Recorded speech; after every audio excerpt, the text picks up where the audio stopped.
Hey, this is Evan Longoria of your San Francisco Giants, and you're listening to Torture Cast. You're listening to a podcast by and for fans of the three-time world champion, San Francisco Giants.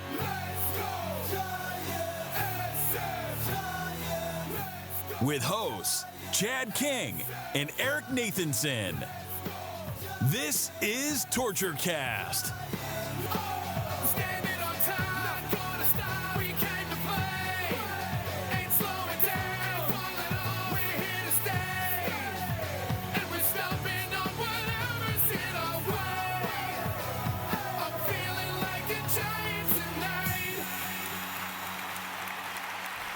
It's Saturday, August 1st, 2020, and this is episode 201 of the TortureCast, the podcast by and for fans of the San Francisco Giants. We are continuing our saga into doing a live streaming video broadcast on Facebook Live. Later, it'll be posted on YouTube. So for those of you that are watching live, welcome to the TortureCast. You're probably watching the Giants game right now. In the future, we're not going to always be doing this during Giants games, but it's the only way we could squeeze this in this week, especially with the impending news we're going to talk about. But joining me as always from Las Vegas, man, he had a hell of a week in the poker rooms. Eric Nathanson, what's up, man?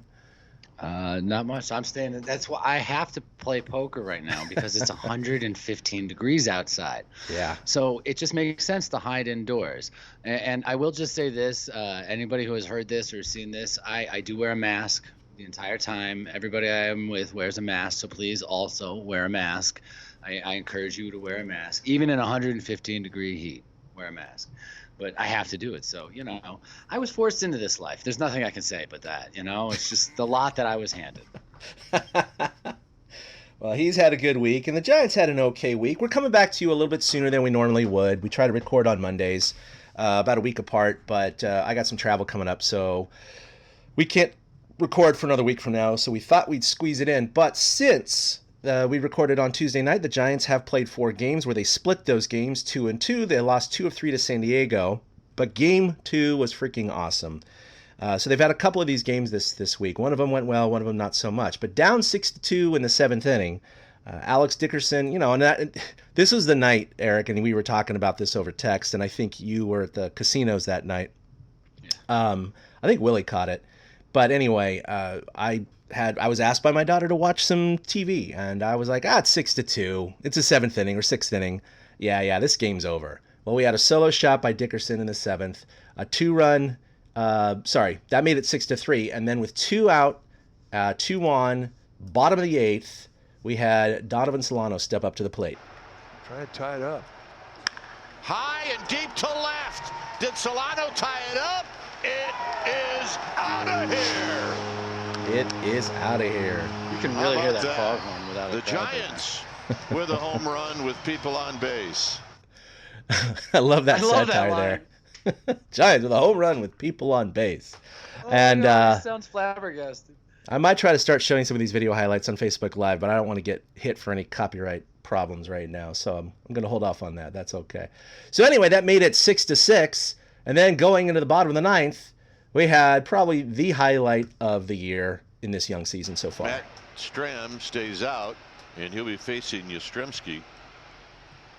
High drive to right, headed to the water. It is out of here. And this game is over. I think he hits lefties pretty good. Long drive, and you can forget about this one. Off into the night, headed for San Francisco Bay. This ball game is over, and Yastrzemski with a spectacular shot into the water. 7-6, the Giants have won it, and what an explosion that was. Man, I miss those calls. It's great to hear those back again. Both of them do such a great job of that. So Mike Yastrzemski, who hit a home run earlier in the game and actually was just robbed of a splash hit by technicality, it actually glanced one of the water towers, one of the pillars. Otherwise, it would have had a clear path into the bay, but it bounced off a pillar, so he technically did not get a splash hit because he doesn't have one yet. But that one was a clean, majestic moonshot, almost a Barry Bonds type of home run. McCovey Cove Dave got it. In fact, he fell out of his kayak and got wet. But that was a great way to wrap up that game. That was a Bonds moment. That was a stud moment. It was. And as Giants fans, we haven't had that for a long time. And, the way Mike Yastrzemski's been playing, he's a stud right now. The stroke, like the moment he hit it, you knew it was gone. It's almost like watching Bellinger hit sometimes, the same way they uncoil with their swing. And I mean, I can't recall seeing a Giants player hit a blast so majestic in such a crucial spot in so long. Because I mean, like even Ishii's barely got over the wall. This was a Barry Bonds home run. This was the moment he hit it, you knew it was wet. Yeah. No, I was bummed to have missed it. Unfortunately, I was watching TV with my daughter, and then later I checked on the highlights and went, "Yay, I'm happy!" But damn it, I missed that. Those are the moments you don't want to miss live. But yeah, no, Mike Yastrzemski, he's 30 years old. Look, he came to the majors late. He didn't even get called up until June of last year with the Giants, and he had a cup of tea with a cup of coffee with Baltimore and stuff before that. So, I mean, clearly they saw something in him, and he's really proven himself right now. Everybody was afraid of a sophomore slump, and so far into this young season, he's like 4th or 5th in the majors in batting average right now. So he's not doing bad whatsoever. He's definitely holding his own. He was leading the majors in hits, and Willie's not with us today, and he already has his contribution for tonight's show. Is that he wonders if the season ends now, is Yaz the MVP? Yeah. Well, I mean, I don't think they get an MVP award for 7 games this year, but why the hell not? Yaz has done everything that you want from a guy. Like, they need to start seriously considering extending him. And I've heard that there are some rumblings that there's some internal talks about giving Yastrzemski an extension. Extension. That is not easy to say, ladies and gentlemen. No, that's a lot of consonants in there. Yeah.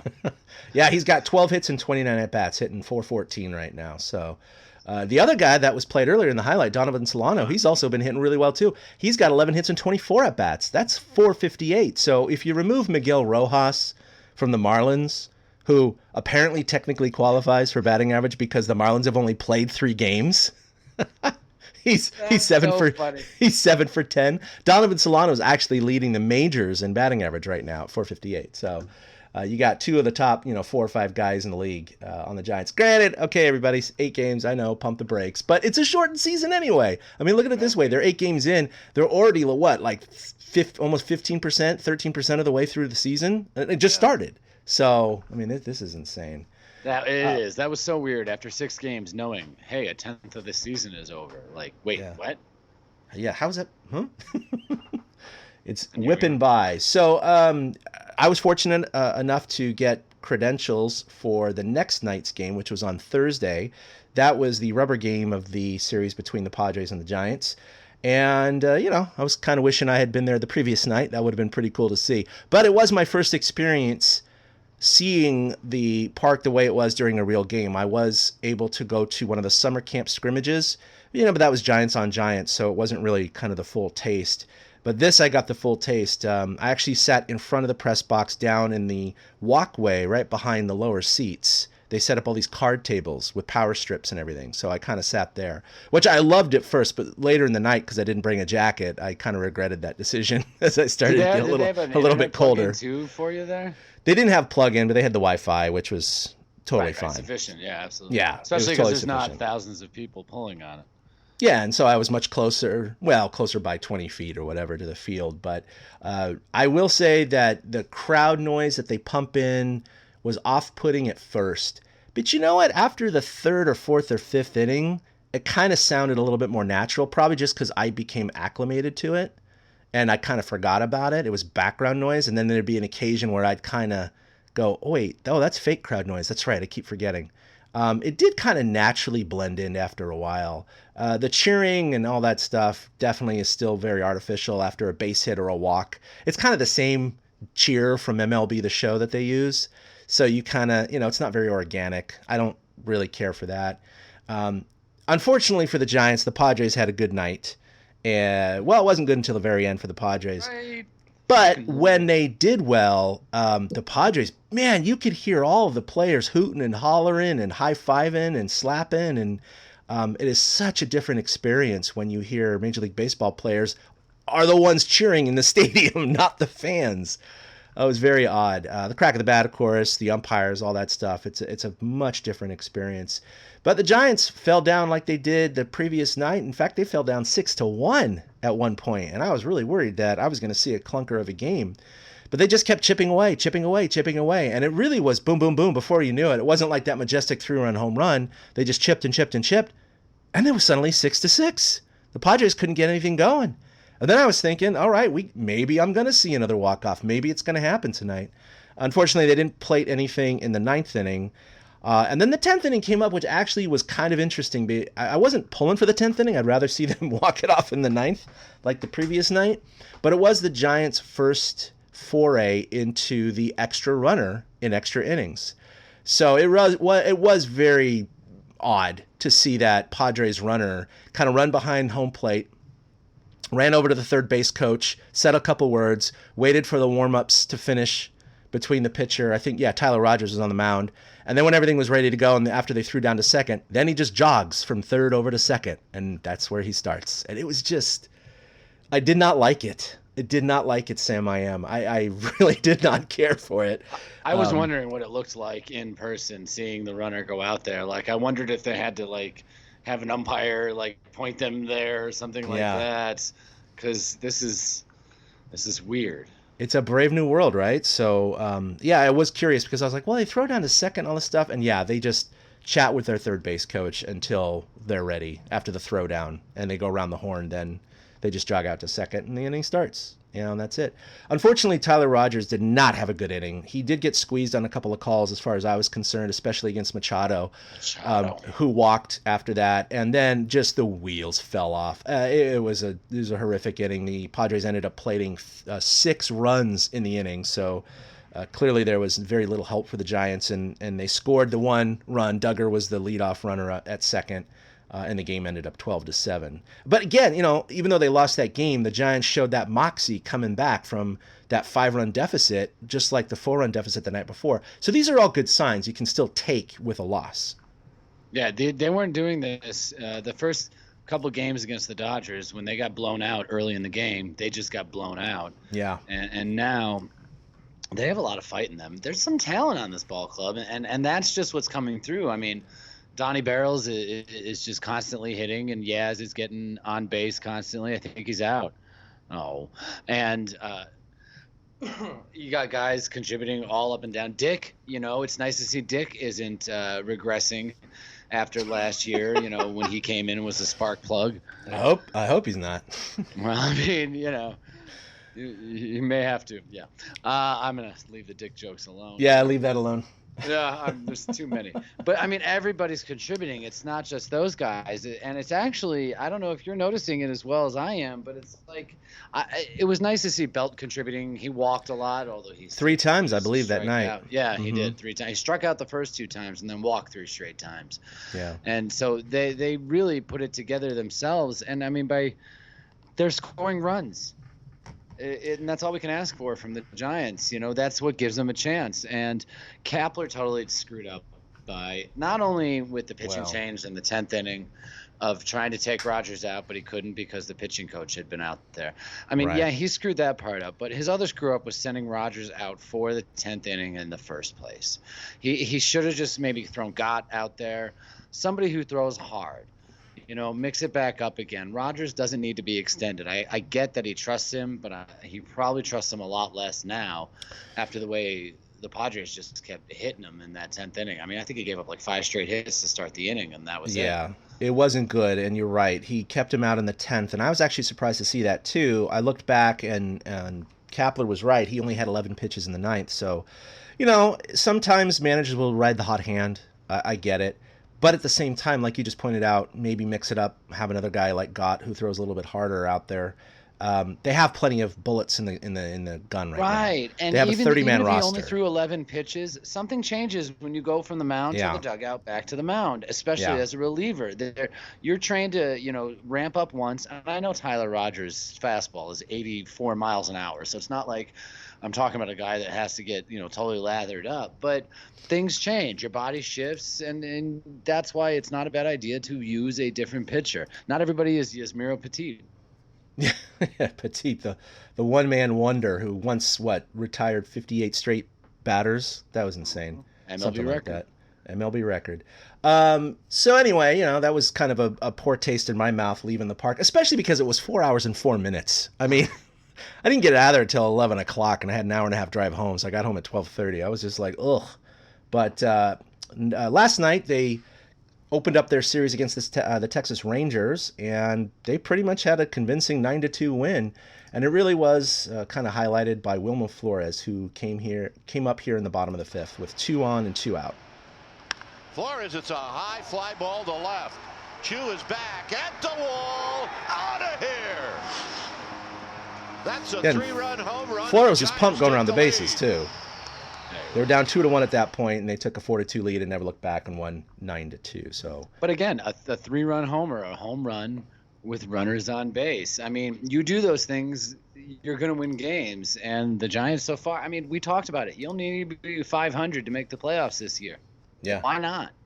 There's another 2-out hit. I'm sure you appreciated that. So every time.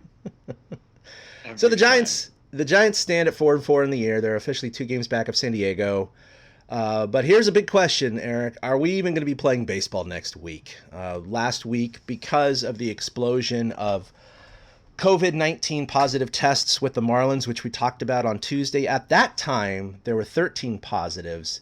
Now we're up to 18 players and 23 personnel overall for the Marlins, and 4 Cardinals have tested positive. And so prior to the Cardinals and whatever, Manfred basically had a call with Tony Clark, president of the MLB Players Association, and basically said, and this is where it gets a little funky, right? Because it seemed like he was putting all the blame on the players. When we know this is a big experiment, they're not in a bubble, and you're dealing with they're not all multimillionaires, but they're all making good money, right? But a lot of them, they're young to mid-20s.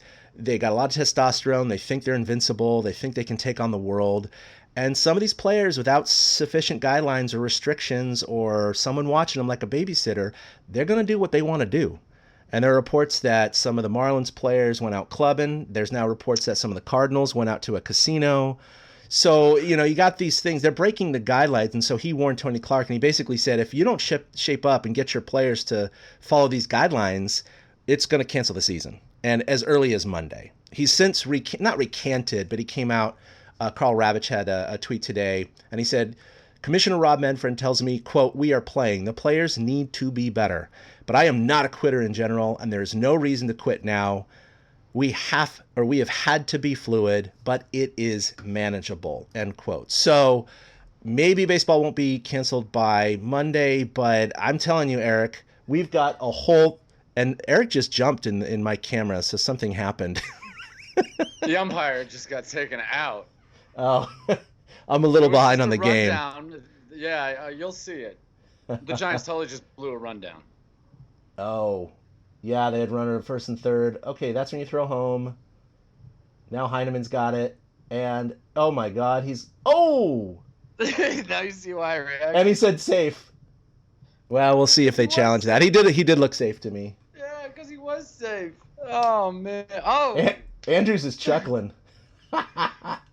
Oh, he's laughing too. That's good. Yeah, he is. He's totally fine. Oh, what was Heineman doing, man? I think that's Jim Reynolds. It was close, but he looked like he just got in there. It was just another example, though, of the bad defense the Giants have displayed, like sloppiness. It's really kind of frustrating because if you're going to hit 3-run bombs, man, you can't be blowing rundowns. No, they've had a struggle with that. In fact, Rob Brantley, who was released by the Giants last week, also blew a very similar rundown. And now Heineman, in my judgment, in that one pass, I think he blew the rundown because he had the ball running Andrews back to third. Crawford was right there. He bypassed Crawford and then threw to, I don't know if it was Solano or Dubon that was behind, but it was way too late. It was way too late. Okay, anyway. He didn't close the window far enough, right? And, of course, by the way, there's 2 outs. That would have been the third out of the inning, and now they got 2 runners in scoring position, so we'll see if they get screwed by this.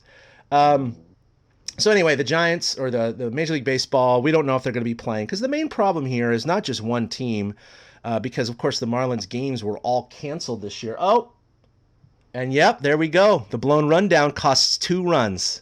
A 2-run, 2-out single. You knew that was going to happen, Eric. Yeah, and you could see Todd Frazier look at the dugout and scream, "Fuck yeah!" Yep. after that, because they know they got a break by getting another shot, and Frazier made. That's just that hurts. So it's one of he's the veteran, right? He knows what he's doing with the bat. Right, he does. He knew this. He knew it was a gift from the baseball gods. Yeah, just looped it over first, second base. That's all you need. Yep. Yeah. So there goes something to show you how important fundamental defense is, because they don't get charged for an error on that one, I don't believe, because it was just the rundown. And so officially does get charged to the pitcher, and he's sitting there going, God damn it, that wasn't my fault. I mean, he gave up the hit, don't get me wrong, but so, all right, so Giants down 2-0 in the first. So anyway, point being, the Giants may or may not be playing baseball in a week, because the biggest problem is with this compressed 60-game schedule, this shortened season. You had a whole week of Marlins games canceled, a lot of Phillies games canceled, Braves games canceled, Brewers games canceled, now Cardinals games canceled. You have over 20 games that have been canceled overall. It's going to be very, very tough to make that up. And there's already been ideas floated around. One was already confirmed. They're going to play 7-inning doubleheaders to make up a lot of these games. Now, this is what I used to play in my amateur league, right? We'd have some Sundays where we would play one game and it would be a 9-inning game. Most Sundays we played a doubleheader, and they were 7-inning games. But this is amateur ball, and it was a long day. Major League Baseball, it's going to be a little weird seeing 7-inning games. It's odd, but it's one of the things they're trying to do, to trim off 4 innings and get these games in. And number 2 is, if they reach the end of the season, there might be a few teams, certainly the Marlins, that are going to be maybe at 50 games played or something like that. And if they can't make up all those games, they might actually go with winning percentage. And I'm not saying the Marlins are going to make the playoffs, but what if you do have a team that has 55, 56 games played, but their winning percentage qualifies them over someone else for like the last wild card spot or something? That's where it's going to get a little sticky. And we don't need to worry about it quite yet, because we may not even get to that point. But man, you keep using the word crazy, Eric, and this season, or wacky. And this season is getting wackier and wackier by the day. This is just not baseball anymore.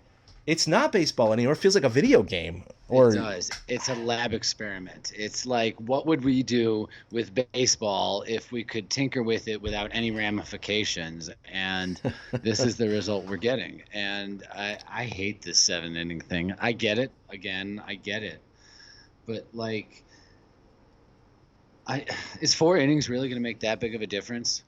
These are Major League Baseball players. Is 4 innings going to make that big of a difference? It's not like you're churning out 2 gates. So what's the point of doing 7 innings except just to get the season over with? And I think that adds to the feeling of they just want to get to the playoffs and get this season over with so they can have that playoff money. And it just doesn't feel right. Rob Manfred saying, "I'm not a quitter." Like, dude, this ain't about you. No, no one's looking at you about this. Right. Yeah. I don't care if you're a quitter. I just don't care. You should be doing what's best for the game, and blaming players is not going to do that. There are obviously some clubs that have better protocols in place than other clubs, because you don't see this happening. I hate to say it, but with the Giants. I mean, who have we heard about with the Giants that's come down with it? I can't recall anybody. Can you? Yeah, it was Hunter Bishop, but I mean, this is all before the season started. That's right. Hunter still, yep. Hunter Bishop came down with it. I could have sworn there was 1 or 2 personnel, but as far as players, there was the pitcher too, the young pitcher in summer camp. He also tested positive as well. I believe those are the only 2 players, and they weren't forecast to be on the 60-man anyway. So, right. So nothing during the season, though. I mean, we talked. No, nothing during the season. Right. This is the time when stuff would start happening because teams are traveling. And I mean, we have 5 canceled games today. That's not acceptable. I mean, no. I get that they felt like the bubble couldn't work. I'm worried that the season is going to get canceled. I'm loving having baseball back. I mean, it's so nice to have it every day. It's so great to have it every day. But if it was just one team that was losing a bunch of games, you could say, all right, just kick the Marlins out. They don't play anymore. We'll figure it out. But yeah, you look at some of the standings, especially in the National League. Miami's played only 3 games. Philadelphia's only played 3 games. St. Louis only 5 games. It goes on. It's just, and we have more today with the Brewers who've played 6, but they're going to miss a few here. So it's frustrating, and it's a big challenge to baseball. It's a very odd year, a wacky year. We never thought we'd see. Well, maybe at some point, but we have the DH in the National League. We got all this interleague play. We have an imbalanced schedule, not playing. They're playing the AL West and not even the NL Central and the NL East, right? You got 60 games. You got expanded playoffs. Now you have 7-inning doubleheaders. I mean, what's next, man? Are they just going to be like, a runner gets to start at third in the third inning now or something? Or like, well, that's the thing about this new rule. Pitchers get to go from halfway to the plate. Like, what's going to happen next, It's not baseball. It just isn't. It's not baseball. No. The runner on second rule now starts in the 8th inning for those games, which is like... Oh, you're right, okay. for the extra inning. Yes. I didn't think about that. How crazy is that? I just, like, it feels, and it's starting to feel like the lab experiment gone wrong. You know what I mean? Yeah, a little too far. Like, yeah, like, there's certain boundaries you can push, but, like, I cannot stand this 7-inning thing. I get that they do it in the minors. You talked about you guys did it with amateur ball. It's totally different. Totally different. Yep. But this is the major league product. These are the best of the best in the world. I'm not happy with the way baseball's handled this at all. I think that's what this all comes back around to, is just the handling of this in general. NBA has a bubble, no cases. NHL, I think, had, 2 cases in their bubble. I mean, the NBA bubble is so good that the announcers are at the games, in the bubble. Like, they did it right. And I get all the logistical reasons. Everybody says you can't do it with baseball because there's more players. And I do get all that. But there has to be a better way than what MLB is doing right now. So the other problems they're going to have with the scheduling, especially with the Marlins, who really botched this whole thing. And I don't know. I'm not smart enough to understand where the responsibility lies. I mean, ultimately it lays on the players themselves, right? I mean, they have to take responsibility for their own actions. But as far as the oversight, I don't know how much Don Mattingly and other coaches and staff were aware of where the players are going and what they were doing, and if anything was ever said to them. But as of right now, because they were stuck in Philadelphia this whole week, they're actually busing most of the positives back to Miami on a bus. They're not putting them on a plane. They're going to keep the other ones in Philly. And if they can resume play at some point next week, they eventually play in New York, right? Well, in New York, they could play against the Mets or whatever. If they were to bus or fly back down to Miami, the state of Florida has a mandatory 14-day quarantine if you come from New York. So how do you get around that? That is just a rule. It would be, to me, BS if they're like, well, we can't apply that to Major League Baseball, because then you get a lot of people going, well, my business is critical to do business in Florida, and I can't quarantine for 14 days, but I got a multi-million-dollar deal I got to close, or I've got a life-saving thing to do, or I've got a fishing trip I need to go on with my son who has cancer. I mean, you get where I'm going. It's how can they bend some of these rules? And that's why I think there's just so many landmines to negotiate over the next few weeks. I don't know what the hell they're going to do. And they're looking at how to replace those 18 players, which is an unbelievable amount, by the way. And they're looking not only, of course, in their 60-player pool, which Manfred keeps saying, well, that's why we have 60 players. But it's like, yeah, but you're going to get freaking, double A and single A guys playing at the major league level. But they're also going to be looking at free agents and people who don't have contracts right now. But man, that is such a patchwork thing. That's not real baseball. It's not competitive. A couple guys, sure. 18? I mean, it's more than half your roster. You could field 2 starting lineups with their COVID lineup. I mean, come on. That's crazy. That's what they should do. They should put those 18 in a bubble and have them play each other because they have enough for a full team each. It would be entertaining, I'll say that. They'll have to wear masks. The COVID series. And then they have to play for the cure. No, I'm just kidding. But who drives the COVID bus? Yeah, I was thinking about that. Yeah, the poor bus driver, right? The person who drives it have COVID? I mean, do you put an ad on Craigslist seeking bus drivers who have already contracted COVID? Yeah. Who has antibodies and drives a bus? Yeah, I don't know, man. This is just... Can you believe what we're talking about? This is the most ridiculous stuff in the world. I got to tell you, the more we're talking, the more I think this season ends next week. Yeah, unfortunately I do, because, Manfred and others were very proud, quote unquote, that the outbreak was limited to 13 players on the Marlins, and no personnel from any other team had tested positive. Well, now you got additional Marlins, and now you got 4 Cardinals. So, you see it, the shell's already cracking, whatever they're saying, like, oh, we're fine, we've limited it to one team, it's just one team, we'll work around it. Well, now it's 2 teams, and pretty soon, I'm pretty sure it's going to be 3 teams and 4 teams and 5 teams if they push this season much longer, and it's going to go away. And I hate it, Eric. I really, really was hoping. I mean, I was glad to see the Giants back at Oracle Park. I think that's great that they tried to play at their own stadiums, but I think you and I agreed in the beginning the safest thing to do was the bubbles in Arizona and Florida.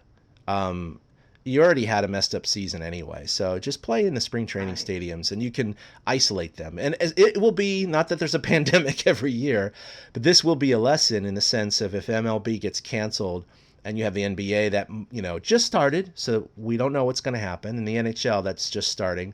But if those two are successful running the bubble and MLB's not, that's a pretty clear indication of, you got to go with the bubble. So, and then that might affect the NFL, and I don't know how it will. But that'll be interesting. That's what I've been trying to think about here. Is you talk about baseball rosters being big rosters, and it's harder to bubbleize that many people. Football rosters have a 53-man roster, just an active roster on game day. They have 60 to 65 players under contract at any time. That's how are you supposed to keep them and all their families and way more personnel. Yeah.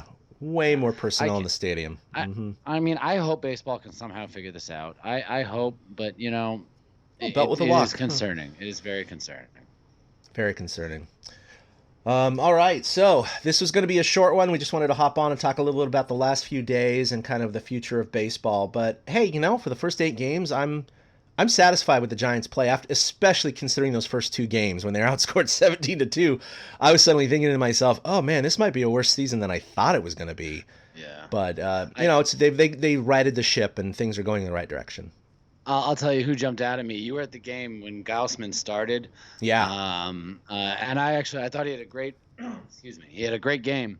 His changeup is just, I'm in love with the Kevin Gaussman changeup. It falls off the table. These guys are swinging right over it. They don't see it. And he got dinked and dunked a little bit in the 4th inning, I believe it was. Mm-hmm. And he had runners on base. And then he got all his crap together and just kept firing BBs right there through the zone. And he mowed everybody down and got out of the inning. And it was really impressive to see. And I think that's kind of what sparked them to come back, even though they eventually lost. Right. But, Gaussman really stuck out to me. And looking at the Giants at 4-4, they would make the playoffs as the 8th seed. Oh, in this young season. Yep. The Marlins would be the number 1 seed. No, I'm just kidding. Probably. We got some good things going for the Giants. 2-out hit. That's going to tie the game. Oh, I forgot to mention that. Thanks for bringing that up. Same with Brandon Belt. The game that I attended was their first game of the year. They were pulled off the IL, so I know they didn't do much, but that's nice to see their Belt with another 2-out walk, and then Longo following it up with a 2 RBI. Longo's swing has looked good so far. I haven't watched every game full, but I've watched, I've come back and watched and zoomed through a lot of, stuff that I've missed. Longo's swing looks pretty good. I'll tell you what, Crawford's swing, I don't know if it's ever going to come around. And Pence is finally hitting the ball hard again. Yeah, but he is sitting at 0 for 21 though, correct? Is that what it is? Oh my God. He's 0 for 21. So, my camera went down. What the hell? Hey, look, everybody. Yeah, I think your camera went down. That's okay. Yeah, I'm not worried about it. Yeah, unfortunately for Hunter Pence, you don't want to see him struggle. He's such a great guy, and he's on a 1-year contract. So, and he's 36 years old. So if he doesn't start producing in this short season, he's going to dig himself a hole he cannot get out of. Kapler already said that. It was a funny quote, by the way. I don't have it in front of me, but it was actually really damn funny. About Hunter Pence, but basically, paraphrasing, he said he's going to stick with the guy. He's done so much in his career, and he was an all-star last year, that why would he suddenly lose trust in him? He doesn't just suddenly, shit the bed, pardon my French, that soon. He was working hard in the offseason, and, even the best of players can start cold like this, so I think you just got to give him a chance. But again, if he starts pulling an 0 for 30, a 1 for 40, a 3 for 50, you're going to be halfway through the season. With a few base hits, that's not going to work very well. It's just not going to make him feel well either. Being No. such an emotional leader, we've talked about it. You wonder if those emotions, I don't know what happened to my camera, so whatever. That's all right. We're almost a bunch done. Yeah, I know. That's why I was like, forget it. But, he, as an emotional player, you hope it doesn't get him down too much. Yeah. I can see him and Kapler getting along really well on a personal level as it is. So I can see how Kapler is going to stick with him. He's his man. He's his guy, I think, at this point. And he's in the post-game Zoom last night, Kapler enjoyed a glass of whiskey while he talked to the reporters. So that was kind of wow. I don't know. I kind of like that. He's growing on me a little bit, I got to admit. I agree. I didn't even know he drank whiskey.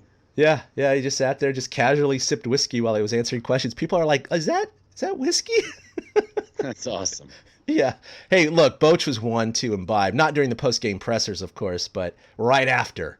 In fact, after we'd go interview the players, I'd walk by his office and sometimes peek in there and catch him with a glass of wine or a beer or whiskey with, one of the coaches or ownership, just obviously shooting the shit and catching up. So they definitely have their post-game aperitifs, shall we say. So that was good to see.